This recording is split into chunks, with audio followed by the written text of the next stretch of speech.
Hi, everyone. As fourth through seventh year teachers in Parkway, you're required to go through to use peer coaching as a part of your evaluation throughout the year and as a part of your professional growth. It's also encouraged amongst teachers in career years 1 through 3, which is everything after 7. It's not officially a part of a PLP in your first 3 years, but it's always a valuable strategy to use if you're interested. So I just want to take a few minutes to go over sort of some of the basics of peer coaching. It's not going to be hugely in depth, but it should give you a general idea about how everything should work. So here we go. Let's get started.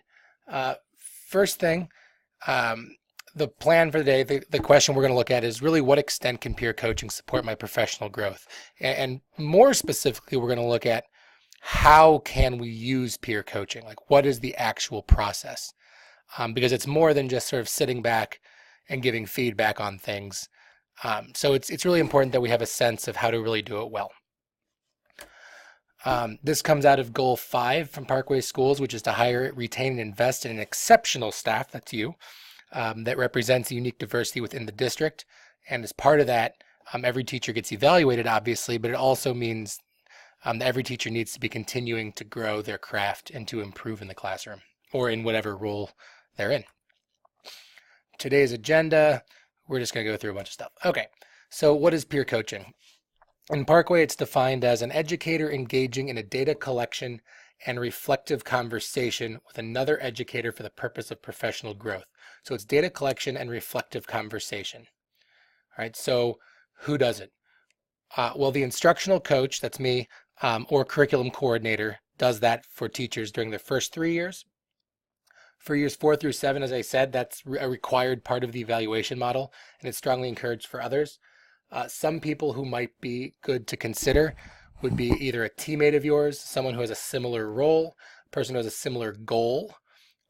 Even though first through third year teachers are required to work with instructional coaches and curriculum coordinators, that does not mean that we're not available for other teachers as well. If you're interested, you can talk to your coach or your math facilitator, your coordinator.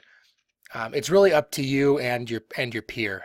So just sort of think through what it is you want to work on and sort of find someone who you think might be a good match. And if you're stuck on how to do that, you can always talk to your coach and they can help you find someone who's working on the same thing or who might be a good match for you. What is coaching? Coaching is, first of all, it's directed by the person who's being coached, by the coachee, as it were, right? So if I'm coaching you, we're working on what you want to work on. You're leading the show. I'm coming in to help you with what you want to work on. It's neutral, right? It's not judgmental. It's not biased. I'm not saying, oh yeah, oh you're terrible. What you did was awful. Like, that's not the point. It's supposed to be very neutral. We're supposed to be working on something in a very sort of clear, unbiased way. It's about self-directed learning. Just like that first point, this is about what you want to work on and improve upon. It's about learning to more skillfully apply the tools that you know, right? Think about this as a scalpel, not a chainsaw, right? We're looking at how we can very carefully and skillfully apply all the tools and strategies that we know or that we want to know in the classroom to improve student learning. It's about building yourself as a teacher, about building capacity. We're not looking to fix one lesson, right? We're looking at what can you do as a teacher to improve your craft. Let's look at what we can do to have a long-term positive effect on student growth through improving your practice as a teacher. It's about being reflective, and it's about building your own internal resources, right? So it's not about giving solutions. It's about helping you learn how to solve problems, how to improve things, how to be proactive. It's really a process for self-growth. So what does research say? Research says that if you just hear about a theory, that you're going to transfer that skill 5% of the time. 10% are going to transfer that skill as a result of both theory and a demonstration. 20% theory, demonstration, and practice. 25% with theory, demonstration, practice, and feedback. And 90% will transfer a new skill as a result of theory, demonstration, practice, feedback, and coaching. This is a really powerful skill. It's a really powerful process. And so it's really valuable. It's not a hoop. It's something that we can really use to improve learning outcomes, to improve ourselves as teachers. And really, that's really what we should be striving for all the time. So, well, what are some things that are in our listening toolkit, as it were, our coaching toolkit? We're going to talk about some of the things that that peer coaches or cognitive coaches or instructional coaches, any type of coaches should have in their toolkit. One of which is listening asides.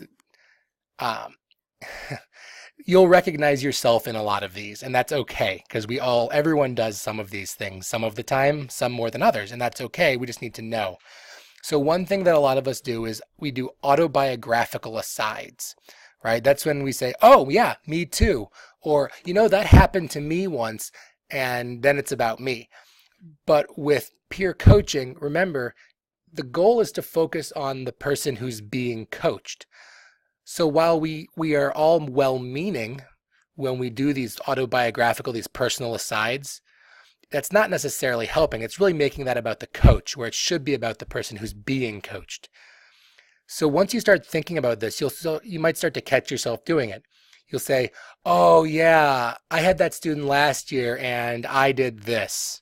Or, you know what I try? It's sort of that idea of like, well, here, let me share experience. You're trying to build empathy and sort of build that connection, which is totally valuable at times. But when you're coaching, you kind of need to stay away from that because the focus should be on the person being coached. The second kind of listening aside is inquisitive, or soap opera listening. I don't like the phrase inquisitive for this because inquisitive, we want people to be inquisitive. This is almost more nosy, right? Because you want to ask questions if you need to know, right? Questions like, well, why did you choose that activity for the lesson? Or why did you choose to respond to the student in that way? What we don't want, and again, we all fall prey to this, is that type of question where it's more gossipy or nosy, like, oh, which student was that? What's his deal? Right? We all kind of get into it like, oh, wait a minute. Did you know what happened last year in whoever's class? Those are the type of inquisitive asides that we want to avoid during coaching. Again, because what we need to focus on is what do we need to know in order to help our peer improve. So rather than asking questions that if we don't need to know, then we shouldn't ask. All right? If it's just something we want to know, that's not a part of this process. We need to focus in on the process, the learning, and what it is that Coach E wants to really focus in on and learn about. And then finally, solution listening. And this is another tough one to break free from because we all want to be helpful, right? We're all teachers. That's why we got into it. We like helping people. We like working with people. Here are the problems, though. Here's why you shouldn't offer solutions, right? If I give you a solution and it doesn't work, that's my fault, right? It puts me, if I'm the coach and I'm giving you solutions, it decreases your status relative to me, right? Peer coaching is supposed to be peer coaching. And if one of you has an increased status or an increased power, it's no longer peers. It is a natural tendency. But here's the other thing. If I do things in my classroom, they might not work for me, but it very well might work for you, right? And so if I say, oh, this didn't work for me, don't even bother with it. Well, you know what? You might have just missed out on a really good opportunity for your classroom. And, different teachers have different styles, different kids, etc. You just don't want to close that door to somebody else. And then, there's always that, like, if it were you, you always say, well, if I were in your spot, here's what I would try. Because that's the same thing as giving a solution. If it doesn't work, it's on you again. Instead, you want to help teachers think through their own processes, help them come to their own solutions. This is where it gets kind of tricky because, again, we're all teachers. We got into this to help people and to work with people. And so it's like when a student comes and asks you for help with a problem, like you could just give them the answer and that'd be great. They'd totally get it because you gave it to them. But we all know we shouldn't do that. And it's kind of the same thing with our peers. Sometimes it's better to help them find the answer themselves. Easier said than done, obviously. But you should, however, ask questions, right? We just want to avoid those types of questions like, oh, really, what is his deal, right? We want to focus on inquiring and probing. So inquiring type questions, one thing to keep in mind is it might be good to keep that sort of plural, open, not open-ended, but you want to ask for a variety of things. So what are some ways that you might, or are there any other strategies that you've considered, or what are some interventions that you've tried so far? And the idea is you don't want to get that one answer. You want to get sort of a variety, or what are some ways that you could reach out to the student? You want to give multiple options, right? You want to get multiple options, because you don't want to get, I can just call home. Then you've only got one choice, and then they call home, it doesn't work, and you've got nothing, right? So you want to get multiple options out on the table so you can start thinking through them.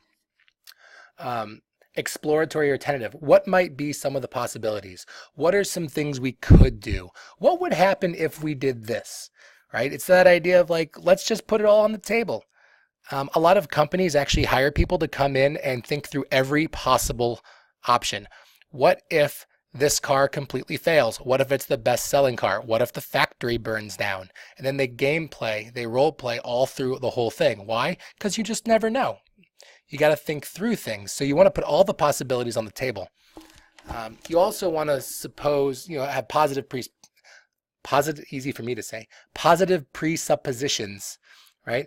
Assume that things are relatively intentional, right? So as you planned this, how did you know that was going to work? Or how did you make that decision, right? And that helps people think through their own process. How did you decide to do that? That's a really valuable question to ask.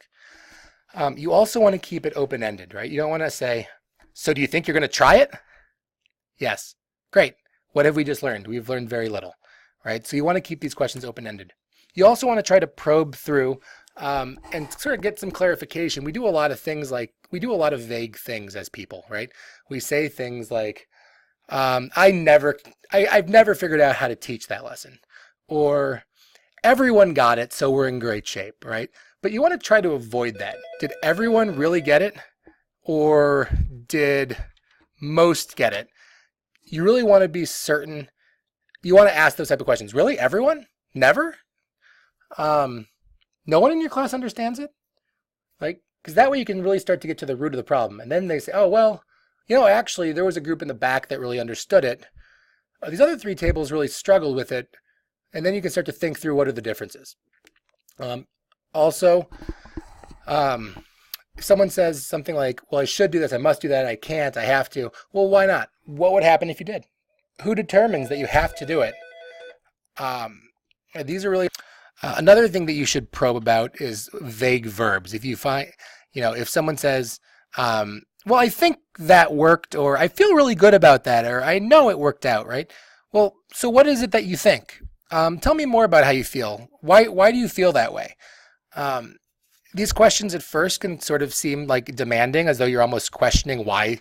Oh, you think it works? Well, why do you think that? But what it really does is it causes the person to think through, well, how do I know that worked? Do I know that worked? And you very well might find that, yeah, it did work. And here are 3 ways I know it worked. But you also might find that, yeah, I really don't know if it worked. And either way, whether you decide that, yeah, it really did, and here's how I know, or no, it really didn't, either way, you learn about your own teaching, and you can take that and sort of see like, oh yeah, here's how I know things, right? And so that's valuable regardless. Also, always question vague nouns. So they did this. People say, students want, well, which students? Which people? Who are they? What do you mean? It helps us clarify our own thinking. And then finally, comparisons. You want to question comparisons. You want them to do better. Better than what? We all want to do better. Better than what? We want them to write more interesting stories. More interesting. How are we going to judge more interesting? So it's just something worth questioning, not in a negative way, just in a let's make sure we're on the same page kind of way. Okay, so how do we actually do this? There's a question, right? So if you go to your evaluation handbook on page 22, you'll find a fairly long description of what peer coaching, of sort of how to do it. I have it open here, I think. I might not. That's possible. Nope, I sure don't. So that went pretty well. Let's open it. I have it open on a different screen, so that's very helpful. Here, let's just open that screen. Oh, here we go.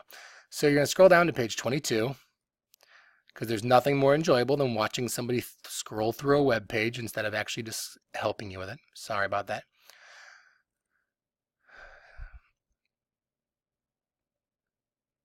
You know what? All right, so I paused that so I could get down to where we're supposed to be. So if you go to, it said page 22, but you know how PDFs, sometimes the page number changes, whatever. It's actually page 23, and I'll include that link in the comments section or in the description. So if you go down here, you get option 2, peer coaching pair. And this is a basic description. It's what's required. It's how you form the team. You're going to have 4 observations, right? So each educator is going to coach and be coached twice. So if I'm your peer coaching partner, I'm going to observe you teaching twice and coach you, and you're going to observe me teaching twice and coach me. There's also going to be a peer coaching form filled out by the observed educator, the one who's being observed, and that's all in peers. There's all this other stuff. If you want to engage in peer coaching, you should attend the summer development. But if you're if you're looking at this in August or September, it's too late for the summer development. Instead, you can always talk to me. You can talk to your curriculum coordinator, your instructional coach if you're in a different building. There's lots of options out there. So this slideshow is basically your development. There's no summer course at the moment. I can help. Your PLP will be one of those things that helps you decide what you want to work on. If you go to page 24 on the evaluation model, sorry, I'm always on the wrong page, it looks like, you're going to see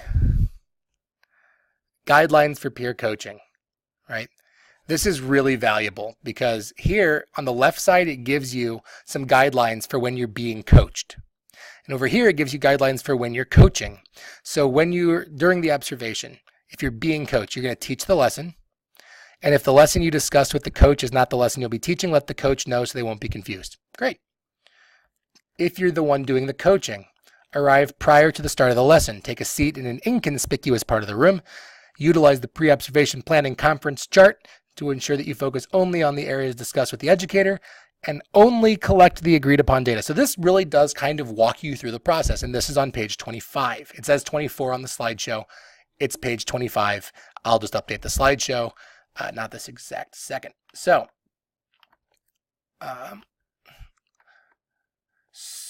we already covered how do we do it. So sorry about this.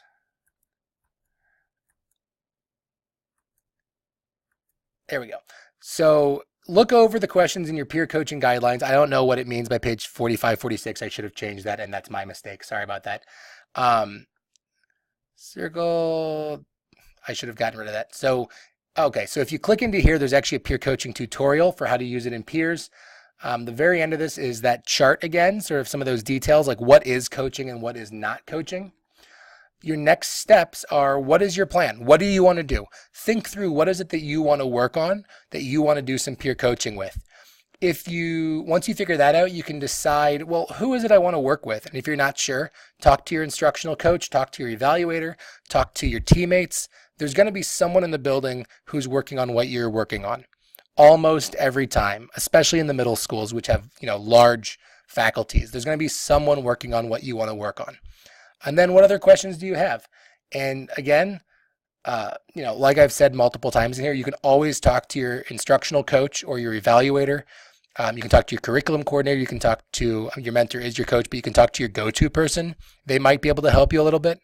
There are lots of options out there. There's lots of resources available to you. Peer coaching is an extremely valuable tool in our kit, and it's something that we should do and we should do well. So this is a really good opportunity to get started with it. As I close, just one more time, let me know if there's anything I can do to help.